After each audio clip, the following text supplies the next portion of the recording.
ANM क्या है, योग्यता क्या होनी चाहिए, कौन कर सकता है, उम्र सीमा क्या होगी। सबसे पहले बात करते हैं कि एएनएम का पूरा नाम। तो इसका जो पूरा नाम है वो ऑक्सिलरी नर्स मिडवाइफरी होता है। उसके बाद यदि हम बात करें तो कितने साल का कोर्स होता है, तो ये आपका 2 साल का कोर्स होता है जिसमें 18 महीने पढ़ाई होती है और 6 महीने की आपकी इंटर्नशिप होती है।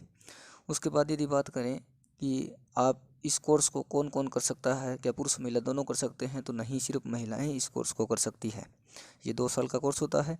योग्यता की यदि बात करें तो आपके पास कम से कम 12वीं पास होना चाहिए, चाहे आप आर्ट से हो, कॉमर्स से हो या फिर साइंस से हो, 12वीं पास होना चाहिए।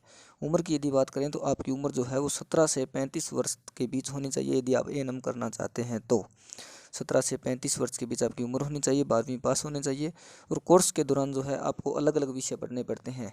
पहली साल के जो विषय हैं वो कम्युनिटी हेल्थ नर्सिंग, दूसरा हेल्थ प्रमोशन, फिर प्राइमरी हेल्थ केयर नर्सिंग और चाइल्ड हेल्थ नर्सिंग। ये आपको पहली साल 4 विषय पढ़ने पड़ते हैं और इसके बाद आपका एग्जाम होता है। दूसरी साल के विषय की यदि बात करें तो मिडवाइफरी एक तो, और दूसरा जो विषय है आपका वो हेल्थ सेंटर मैनेजमेंट।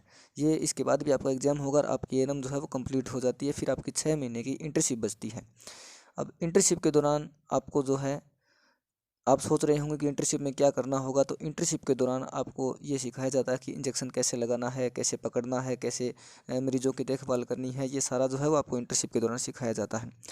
एएनएम में आपको जनता की सेवा करनी होती है, अपना चिकित्सा क्षेत्र में आप करियर बना सकते हो। अब आपका सवाल ये है कि हम एएनएम कैसे कर सकते हैं। तो आप यदि 12वीं पास हो और आपकी उम्र यदि 17 से 35 के बीच है तो आप एएनएम कर सकते हो। एएनएम के जो फॉर्म है वो ऑफलाइन भरे जाते हैं। राजस्थान में जो एएनएम के फॉर्म जो हैं लगभग सितंबर और अक्टूबर के मंथ में भरे जाते हैं। और फॉर्म का जो तरीका होता है भरने का वो ऑफलाइन होता है, ऑनलाइन फॉर्म नहीं भरे जाते हैं, ऑफलाइन भरे जाते हैं। और इसमें जो चयन होता है वो मेरिट के आधार पर होता है।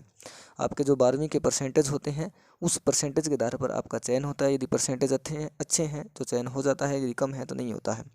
अब आपके सवाल में है कि फ़ीस कितनी लगेगी, तो ये जो एएनएम में यदि आपका चयन हो जाता है तो फीस आपकी निःशुल्क रहेगी, कोई फीस नहीं लगेगी। सामने से आपको स्टाइपेंड मिलेगा। स्टाइपेंड का मतलब कुछ ना कुछ पैसे मिलेंगे।